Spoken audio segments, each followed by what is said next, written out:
Assalamualaikum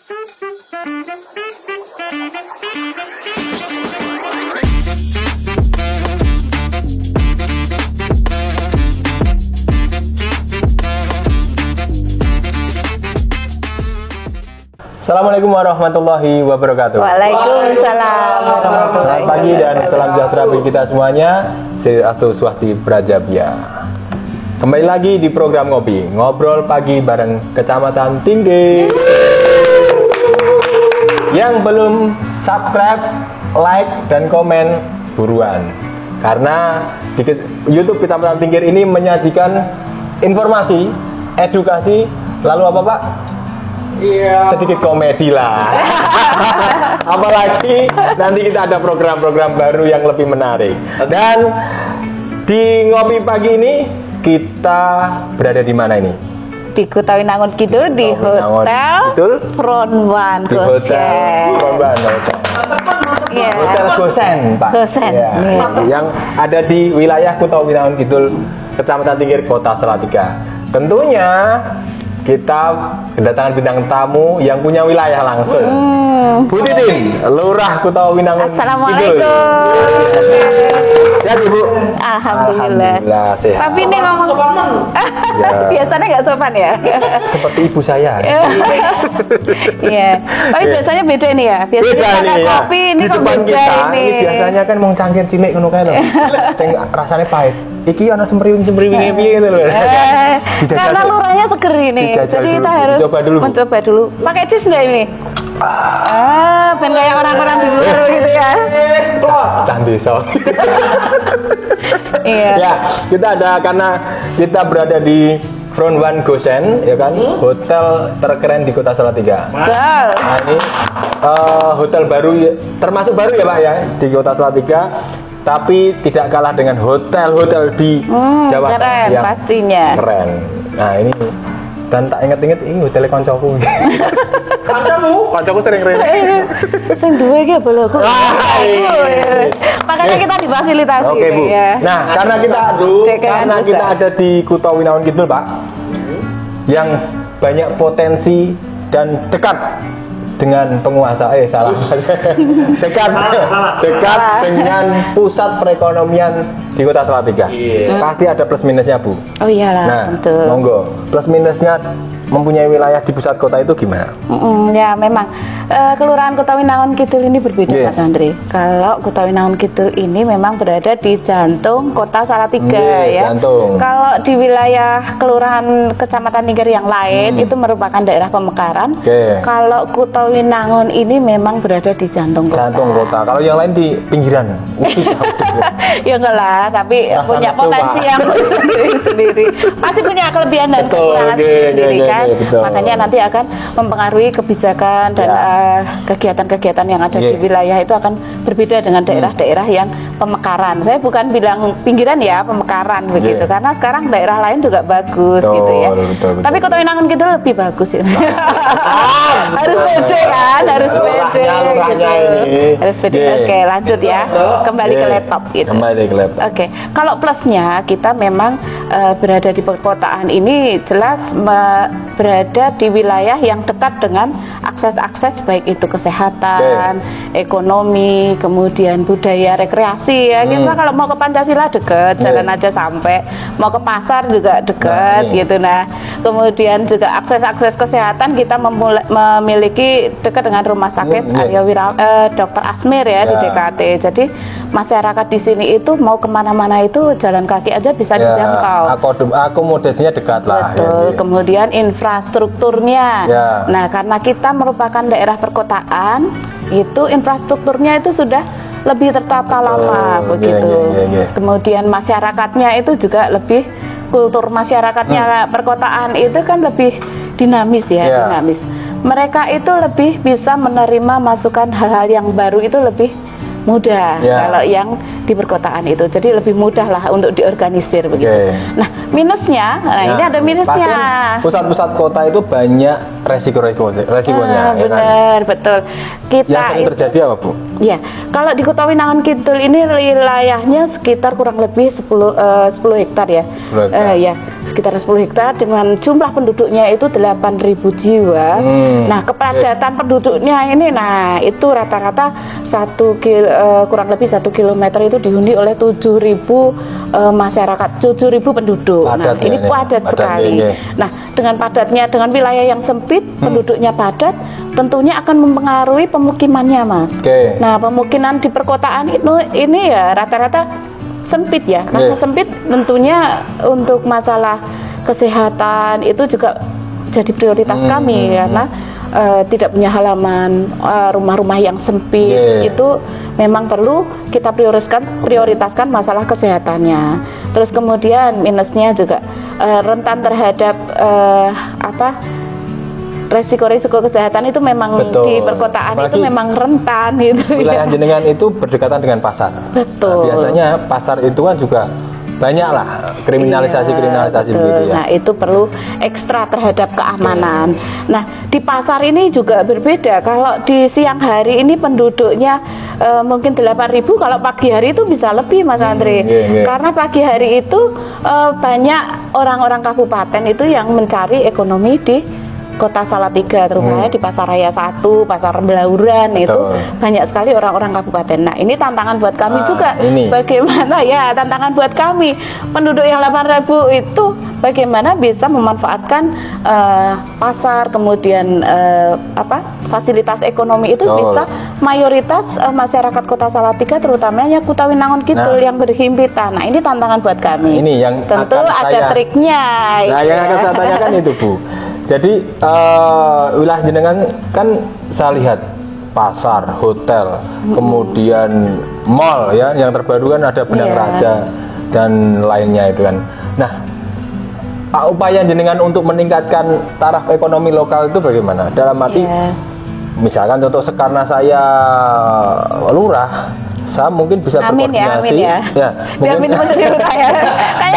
Karena Bu Titin lurah, dalam arti minimal bisa berkoordinasi dengan owner atau pengusaha-pengusaha untuk meningkatkan taraf hidup masyarakat jenengan. Nah, itu upaya-upaya jenengan bagaimana? Ya, memang beberapa upaya ini bisa kita lakukan melalui stakeholder dan juga melalui dana kelurahan juga, karena kita punya dana kelurahan kan.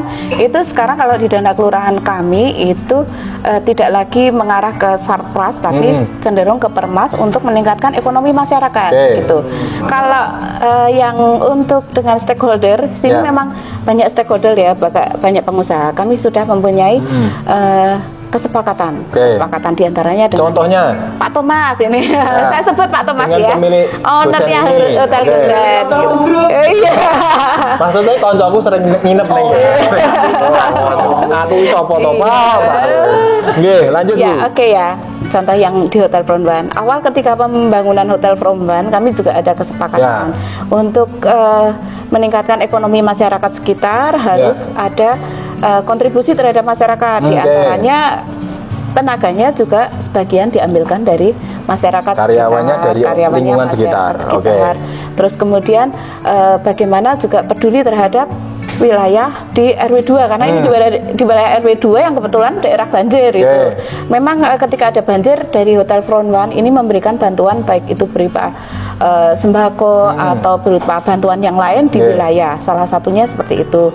Juga ada beberapa stakeholder yang lain. Benang Raja itu juga berkontribusi terhadap kami. Kemudian juga hotel yang baru ini walaupun belum terbentuk itu juga sudah ada kesepakatan dengan kami. Karyawannya harus dari berapa persen harus dari wilayah, wilayah Kutawinangun Kidul. Maksud saya ini, Pak, ya kan? Pimpinan kan juga harus memperhatikan kondisi masyarakatnya. Penganggurannya berapa? Tingkat kemiskinannya berapa? Termasuk pengusaha-pengusaha di wilayah jenengan juga jenengan ajak untuk berkolaborasi, CSR semacam itulah. Jadi memang tingkat pengangguran di Kutawinangun Kidul ini ya kalau dibilang tidak terlalu tinggi, tapi ya sedang lah. Dari pendataan kami itu ada 290 pengangguran, itu ada di wilayah memang banyak yang di perkotaan. Banyak di perkotaan, diantaranya di RW. Dari data kami itu ada di RW 2 dan 3. Kalau yang di tempat lain itu banyaknya pekerja swasta begitu ya. Yang di wilayah kami walaupun berhimpitan dengan pasar, tapi malah penganggurannya tinggi. Makanya Oke. kami bekerja sama dengan pengusaha-pengusaha dengan komitmen pokoknya kalau ada usaha harus melibatkan masyarakat sekitar. Betul. Kemudian ada juga ini Karang Taruna ini juga kami libatkan Mas. Walaupun mereka banyak juga yang masih sekolah, Ya. tapi ada kontribusi dari tidak sekedar hotel Mas. Ada toko-toko. Di sini ada toko emas, toko-toko kelontong, banyak sekali tuh Wilayah di jenengan pasar. ini sini mau toko, Pedagang, hotel, ya. pedagang, pasar, pokoknya kota lah gini gitu. Nggih. Bagaimana kami memanfaatkan itu bisa bermanfaat buat masyarakat, tapi pengusaha ini juga tidak berkeberatan memberikan kontribusi kepada masyarakat. Betul. Biasanya kalau dijalui duit itu soal Mas. Nah. Tapi kalau diberikan kita minta sesuatu yang berbeda, itu mereka mudah. Contohnya gini. Jadi Karang Taruna contoh yang di RW 2 sini, itu mereka punya bank sampah. Oke. Dananya dari mana? Toko-toko ini kita buatkan komitmen. Jadi kita buat surat mengetahui lurah itu kalau sampahnya, sampah itu berupa kardus, budak plastik di toko-toko kan banyak tuh. Itu sudah ada perjanjian dengan Karang Taruna. Itu diberikan ke Karang Taruna untuk menjadi potensi untuk menambah penghasilan adik-adik Karang Taruna. Jadi mereka mengadakan kegiatan untuk melakukan aktivitasnya itu diambil dari situ. Jadi sampah-sampah yang dari toko-toko itu biasanya yang terbuang diminta sama adik Karang Taruna itu. Salah satunya itu ya.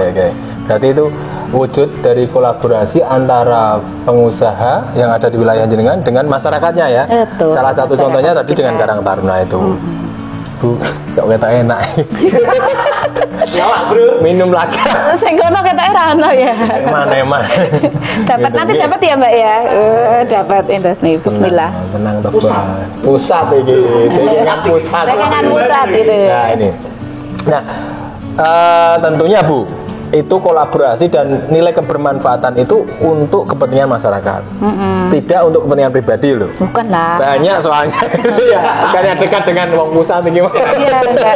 Nah itu ini ya, kami pelayanan semuanya free, tidak bayar. Jadi patut di garis bawahnya, garis bawah free, tidak bayar gitu. Dan Bu, jenengan tuh pernah nggak menginventarisir masyarakat jenengan? Berarti ya itu tadi seperti yang saya katakan, yang belum bekerja berapa, contoh-contohnya seperti itu lah, jenengan salurkan ke pengusaha-pengusaha ini minimal seperti itu, atau langkah-langkah jenengan tuh yang pernah jenengan lakukan tuh apa untuk kepentingan masyarakatnya jenengan sendiri itu? Tentunya kan skill masyarakat itu berbeda ya. Tidak bisa kami salurkan semuanya ke hotel, kemudian semuanya bekerja di perusahaan apa itu belum. Dan tentu kita kan lihat skillnya mereka juga. Memang beberapa lahan-lahan parkir yang kelihatannya sepele itu padahal juga kita bisa bekerja sama dengan dinas perhubungan itu. Kita juga lahan parkir yang ada di wilayah ini rata-rata dari masyarakat sini. Orang sekitar juga. Orang sekitar. Paling tidak mereka yang pendidikannya rendah itu tidak memerlukan skill yang tinggi itu bisa bekerja di hal-hal yang seperti itu. Kemudian ada juga kita pelatihan karena kita di wilayah Kuta Winangun Kidul itu UMKM-nya banyak Mas. Ini contoh di depan tuh ada UMKM kita. UMKM. Itu. Aku rapo enak. Yo kayak iki lho. Sponsornya akeh men. Teng kacang jagung 34. Ini dari Kuta Winangun Kidul juga. Betul, ini juga Kuta Winangun Kidul. Ini dari juga sama kacang wijen. Terus nah ini kopi kebanggaan kita semuanya. Waca-waca. Orang Salatiga kalau belum minum kopi kocok. Ini produk lokal yang harus kita kembangkan. Makanya legenda Bu nih. Betul. Makanya UMKM di wilayah kita itu banyak sekali Mas. Bahkan sudah dijadikan warisan budaya tak benda tingkat nasional. Nah, ada enteng-enteng kebo, Bapak Kacamata sebetulnya masih banyak lagi ya di wilayah kami. Tapi terutamanya enteng-enteng. Nah, ini enteng-enteng kebo ini memang sudah sejak nenek moyang itu ya ada di wilayah Kuta Winangun Kidul itu banyak sekali.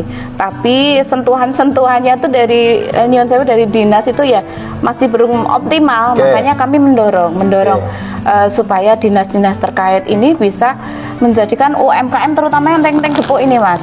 Enteng-enteng gepuk ini sampai mereka berinovasi biar caranya biar laku lebih bagus lagi. Kalau biasanya dari kacang, ini ada dari jagung loh. Inovasi ini dari jagung nih. Minimal seperti ini. Ada UMKM lokal. Nah, jenengan punya wilayah yang di dalamnya banyak pengusaha-pengusaha yang ya beraneka ragam lah ya, pengusaha hotel segala macam. Nah, minimal kan ini bisa jenengan logikan. Betul, untuk bisa diolah-olah, misalkan ya. di gosen ini.